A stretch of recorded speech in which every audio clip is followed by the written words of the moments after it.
Welcome. My name is Danny Mydlack, and I'm your instructor here for this EMF 221 Principles of Film and Media Production. First off, I want to make sure that you get our book. This is our book here, Making Media, Foundations of Sound and Image Production, Jan Roberts Breslin. There should be books available. Pick this up if you haven't already. Pick it up immediately, because we're going to be doing this course through this book. I'm going to be giving these online video lectures to accompany the reading and also to be explaining the project so that you understand where we're at. So I'm starting with Chapter 1, and I want to go over some of the important issues in Chapter 1. One thing to note is that the exams that you'll be taking are going to be, and the reading and these lectures are semi-synchronous. That means the day that I put up the lecture is the day that I'm expecting you to view the lecture in its entirety. The time period for the reading is the time period that I expect you to do the reading. And then the day that I put up the quiz or exams is when I expect to see those. And you'll see this reinforced in some email and some other announcements that I'll give to you. That way we're always going to stay synchronous, loosely synchronous throughout this time period. It's important for, as well as the assignments. The assignments are going to be due. They're going to have hard deadlines. It's important to stay synchronous together in this so that nobody falls behind. So we're on the first chapter in the book. And this first chapter focuses on pre-production. And I'm going to talk a little bit more about that in a second, but it focuses on content. One thing you should know is that with EMF, with our department, we have consciously chosen to be focused on content. That doesn't mean that we're not also focused on production technique. We're very serious about this, and we're very capable at training people in that, and you will be. But we want to make sure to get the cart before the horse, and that content drives your production.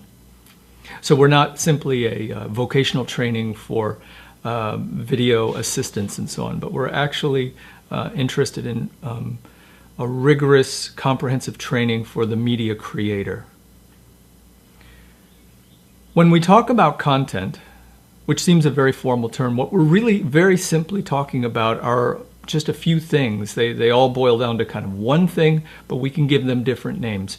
We're talking about what you as the creator want to say, or another way of doing that is what you want to show or to reveal, or what you want to change in the world, the kind of change you want to see affected, or something that you feel or want to feel and you want to share with other people. That's what we mean by content. It's a very fundamental, basic human experience.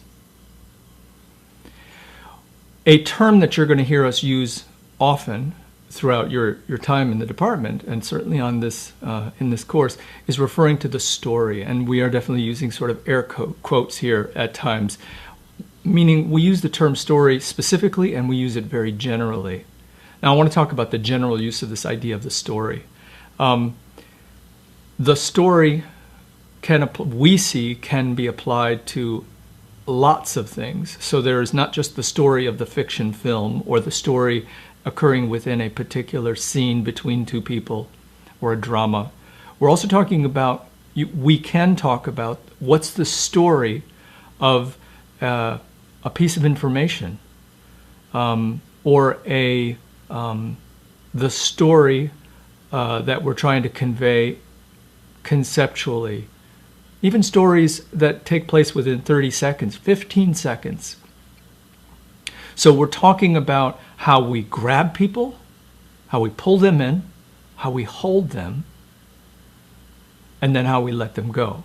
So there's the arc of the story, and there's more to it than that. In this course, we're going to explore specifically what are the guts of story that can be applied to any kind of product, any kind of media creation. What is the guts of what attracts people, holds them, and then leaves them? And what you're going to hear and what you're going to experience is that it's more than simply beginning, middle, and end. but it has something to do with how something is created within that beginning, middle, of an end. And I'll be a lot less mysterious about this, and we'll talk directly, and you're going to have an experience to really use this directly. And this is applicable to any number of different kinds of formats. That's what your internal process is, the creative process that we're talking about, and when we talk about creating content.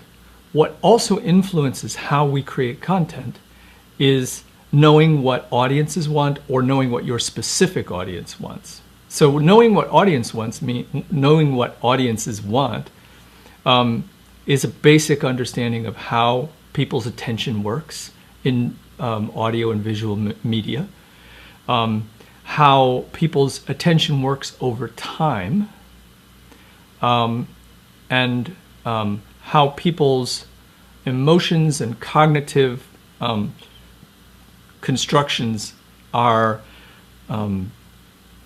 guided. And there's a lot of good general knowledge that is very useful right at the beginning on how to do that stuff. Your role could be any of a number of roles. Now I'm not just talking about job description, whether or not you're a photographer, a director of photography, or you're a director, or you're a cable puller, or you're a recorder, or whatever, or an announcer. I mean, you're also your role as a content creator. So there's a variety of roles, right? Some of them might be, for example, you might be a media artist, in which case your primary activity is self-expression. Or you might be a media activist, and so your primary activity is to create change or action in the world. Or you might be an advertiser, in which case you're trying to make people buy something or make people adopt an idea. Or you might be an advocate, in which case you're trying to change people's opinions. That covers a lot of territory there. And so those are widely varied roles.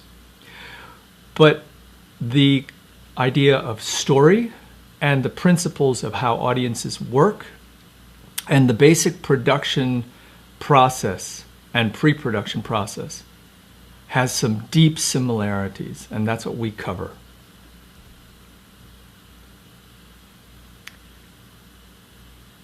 There is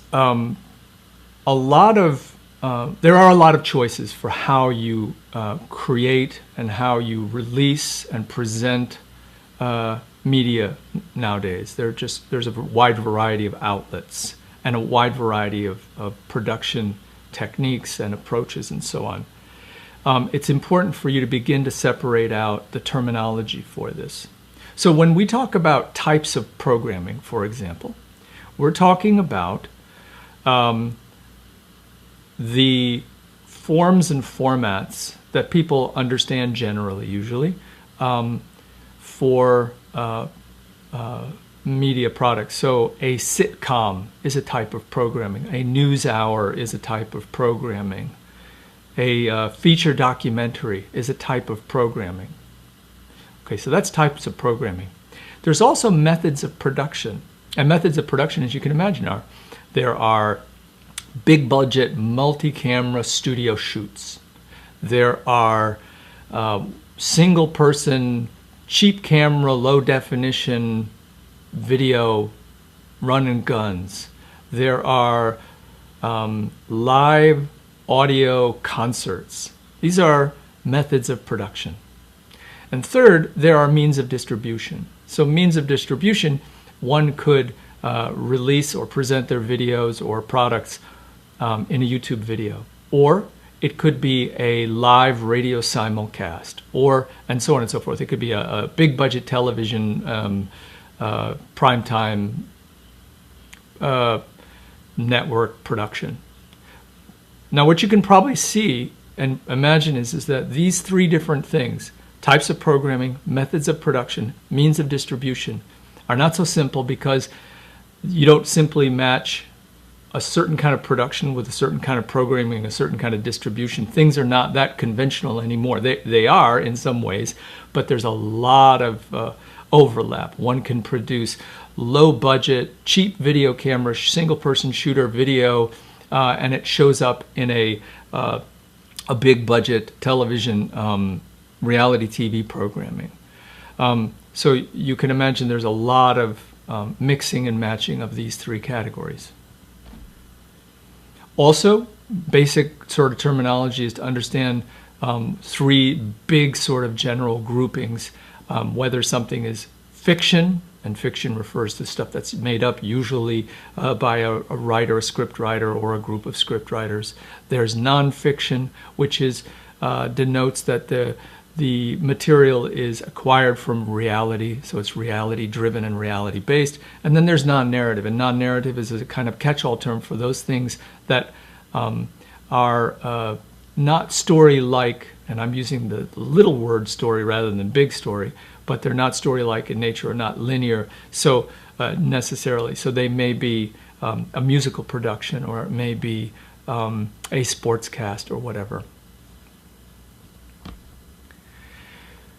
This chapter focuses on pre-production.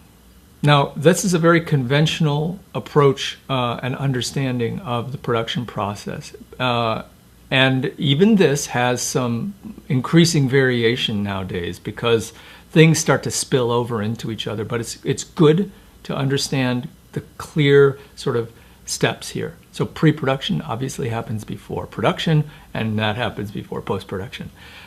Pre-production focuses on, as you can imagine, the proposal or the treatment or the script and those kinds of things, the preparation for production. And production usually means when you grab a camera, you grab a recording device, you grab the means of creating images and stuff, and you go to town with those. Pre-production can involve the treatment. That's something we're going to explore. It involves getting clearance for the rights to use certain materials, copyright. It involves figuring out the money, if there's money involved. It involves things like insurance, something as specific as that. Pre-production is primarily done by the people who are in the creative management. So those are the producers and the directors. And we call all of those people above the line personnel. So those are executive producers, all the varieties of producers, executive producers, co-producers, assistant producers, and the directors. They're involved in the creative decisions generally. Below the line are all of the production personnel. So those involve people like line producers, director of photography, technical crew, all of the different people that make up all the services for actually getting shoots done. When we talk about pre-production, we're focusing on some important documents that are living documents in the sense that they are changeable, mutable, that they're really things that people sweat, sometimes years and years over. And there are various kinds of documents, and that's what this chapter explores in brief. There are scripts, screenplays, storyboards, flowcharts, and there is no one exact correct document, except when you're getting into larger budgets where it becomes important to standardize. So standardized script formats or standardized storyboards and so on.